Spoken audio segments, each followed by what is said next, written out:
Olá pessoal, vou organizar aqui colocar o título aqui dessa live.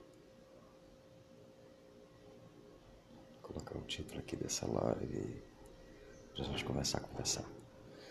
Olá pessoal, bom dia, o pessoal vai chegando aí, com tranquilidade, acordando cedo e aí vai acompanhando aos poucos nosso trabalho aqui nessa live. Bom, turma, Moisés entrou, valeu Moisés. Tá me ouvindo bem, Moisés? Tá me ouvindo bem? Dá só um ok aí. Sim, acho que tá, né? Tá me ouvindo bem. Bom, o tema desse nosso bate-papo hoje, turma, são os crimes de responsabilidade de prefeitos e cassação de mandatos de vereadores. Eu comecei a abordar esse tema no programa Zé Cirilo, e aí me disseram, Wellington, aprofunda um pouco mais, porque você sabe que o programa Zé Cirilo, eu tenho um quadro lá no programa dele, chamado Gestão Pública Eficiente, e o quadro dura em média 10 minutos, 10 a 12 minutos, e aí não dá tempo a gente abordar todos os assuntos. Meu querido Álvaro Luiz, seja bem-vindo. Bom, vou trabalhar com vocês hoje, pessoal, de forma rápida e objetiva, o Decreto-Lei 201/67, de 27 de fevereiro de 1967. Esse decreto, ele disciplina, ele normatiza, disponibiliza, ou melhor, ele trata dos crimes de responsabilidade de prefeitos e vereadores. Ele dá providências, né, no sentido de cassação de mandato, tanto de prefeitos quanto de vereadores.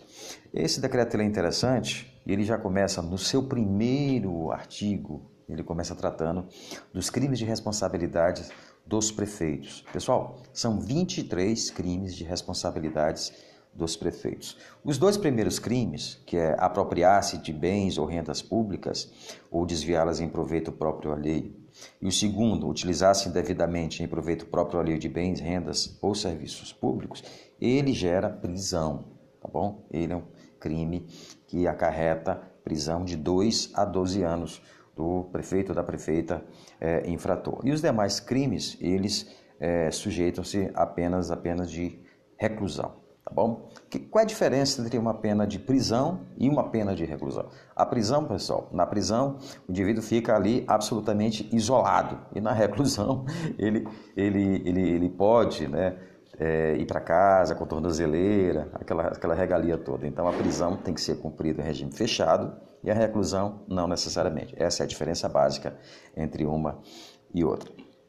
Então é o seguinte, pelos crimes de responsabilidade, por esses crimes aí que eu comentei, que são lá do artigo 1º do Decreto-Lei 201/67, e essas penalidades, elas são julgadas pelo Poder Judiciário, tá certo? É o Poder Judiciário que julga esses crimes. O prefeito ou a prefeita, ele pode perder o cargo, ficar inabilitado para exercer uma função pública por 5 anos e ainda ter que reparar o dano ao erário, ou seja, ter que devolver o dinheiro. E os crimes previstos lá no artigo 1º do Decreto 201/67, a ação penal é pública, ou seja, um delegado de polícia, se ele observar que um prefeito está desviando o recurso público, ele pode chegar lá e abrir inquérito policial e aí o gestor ser preso. Em relação a esses crimes que são previstos lá no artigo 1º, que daqui a pouco eu vou ler alguns deles, são 23 possibilidades, então é muita coisa, não vou poder ler tudo aqui, senão fica chato, mas eu vou comentar assim rapidamente. Qualquer pessoa, qualquer interessado, pode formular uma denúncia contra um gestor que esteja desviando recursos. Claro, pessoal, que essa denúncia contra o gestor ela tem que ser feita, ela tem que ser municiada de provas. A gente tem que parar com essa questão do denuncismo, onde sem prova algum, sem nexo de casualidade algum, algumas pessoas, inclusive até mal intencionadas, tentam sujar a imagem de outros. Isso aí não pode, tá bom? Então o que acontece? Digamos que a denúncia seja uma denúncia quente, ou seja, ela tenha materialidade, relevância e criticidade. Aí o que vai acontecer? O juiz vai receber essa denúncia e ele vai solicitar que o prefeito tenha 5 dias para ele fazer uma defesa prévia, ok? Recebeu a denúncia, o juiz solicita ao prefeito que em 5 dias ele apresente uma defesa, ou seja, que ele se manifeste em relação àquilo. E aí sim, aí o juiz vai poder tomar a decisão pela prisão do prefeito, com base no artigo 1º, ou então o afastamento do mandato. Em todos esses casos, ou prisão ou afastamento, o prefeito ou a prefeita ele vai ter 5 dias para recorrer ao pleno do Tribunal de Justiça, ou seja, para cassar a decisão em liminar do juiz. Turma, essas são as hipóteses previstas no artigo 1º, que são crimes de responsabilidade dos prefeitos, e essa ação é julgada diretamente pelo Poder Judiciário. Eu vou ler alguns crimes aqui: apropriar-se de bens ou rendas públicas, utilizar-se indevidamente em proveito próprio alheio de bens, rendas ou serviços, desviar ou aplicar indevidamente verbas, empregar subvenções, auxílios ou recursos, ordenar ou executar despesas não autorizadas em lei, ou seja, no orçamento, isso aqui é crime de responsabilidade, ordenar ou efetuar despesas não autorizadas em lei, falei, deixar de prestar contas anuais da administração financeira do município à Câmara, ou então ao Tribunal de Contas, deixar de prestar contas de aplicação de recursos federais, contrair empréstimo, conceder empréstimos, auxílios, alienar bens, enfim. Então, são exaustivos, são 23 possibilidades de crime de responsabilidade do prefeito que são julgados pelo Poder Judiciário. Agora eu quero passar aqui adiante para que vocês saibam em que situações a própria Câmara vai julgar o prefeito.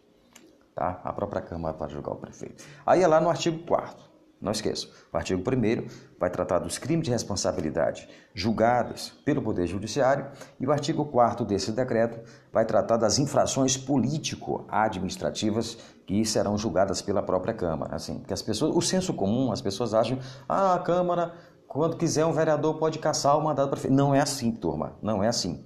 Tem que ter a previsão legal aqui tem que estar capitulado aqui dentro do nosso decreto 201/67.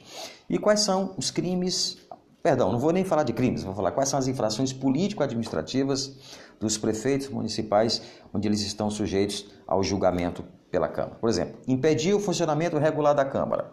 Se o prefeito impede o funcionamento regular da Câmara, ele está sujeito à infração político-administrativa.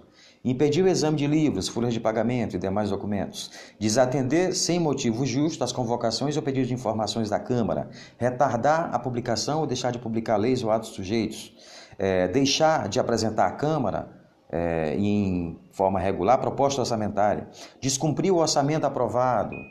Praticar contra a expressa exposição de lei, ato de sua competência, omitir-se ou negligenciar na defesa de bens e direitos, ausentar-se do município por tempo superior ao permitido em lei ou afastar-se da prefeitura sem autorização da Câmara e proceder de modo incompatível com a dignidade e o decoro do cargo. Então, esses casos aqui, pessoal, nesses 10 casos que eu acabei de ler aqui, essas infrações político-administrativas, elas serão julgadas pela Câmara de Vereadores. Recapitulando, o Poder Judiciário, ou seja, o juiz da comarca, ele julga 23 crimes de responsabilidade do prefeito ou da prefeita e o Poder Legislativo, ou seja, a Câmara de Vereadores, ela julga 10 infrações político-administrativas do prefeito. Bom, vamos então avaliar aqui, pessoal, como é que funciona o julgamento pela Câmara. Vamos lá. O presidente da Câmara, a mesa diretora da Câmara, recebe uma denúncia escrita contra o prefeito ou a prefeita.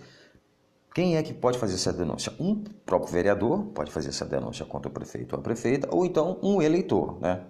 O cidadão comum pode também fazer essa denúncia. Depois, essa denúncia ela vai para o plenário e ela vai ser lida. Nessa fase de leitura, os vereadores vão decidir se eles acatam a denúncia ou não, se acatam a denúncia ou não contra o prefeito. Beleza. Se os vereadores decidirem que a denúncia vai ser acatada, ou seja, que vai ter prosseguimento, apuração do processo, aí o prefeito é notificado em 5 dias. O prefeito é notificado em 5 dias. E aí ele vai ter 10 dias para apresentar uma defesa contra essa denúncia que chegou à Câmara.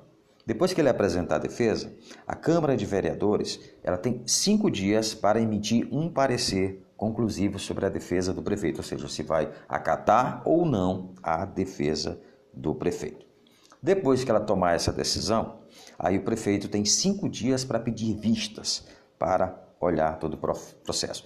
E depois que ele olhar o processo, aí vem a votação final, votação do parecer, ou seja, o prefeito ele foi considerado culpado e ele foi punido com perda do mandato tá? Na hipótese de julgamento pelo próprio Poder Legislativo, tá certo? E aí sim. E aí como é que funciona a questão da perda do mandato? 2/3 dos vereadores, ou seja, a maioria dos vereadores, tem que dizer, tem que corroborar aquilo que está lá no relatório e tem que votar no parecer final pelo afastamento e pela cassação do prefeito. Então, aí sim, aí vai estar completamente fechado todas as regras e todos os prazos previstos no Decreto-Lei 201/67. Bom, esse era o papo rápido que eu queria ter com vocês sobre esse decreto que eu acho de extrema importância para mim. Todo vereador tem que conhecer esse decreto. Todo prefeito tem que conhecer esse decreto porque ele é muito importante, ele instrumentaliza, tá? Ele dá o poderio, ele disciplina os papéis, ele mostra qual é a competência de cada um, enfim. Então, enquanto muita gente fala bobagem por aí, é bom dar uma lida no decreto para saber quais são as hipóteses de cassação pelo Poder Judiciário e pelo próprio Poder Legislativo. Bom, era esse papo que eu queria ter com vocês hoje. Um grande abraço aí. Valeu!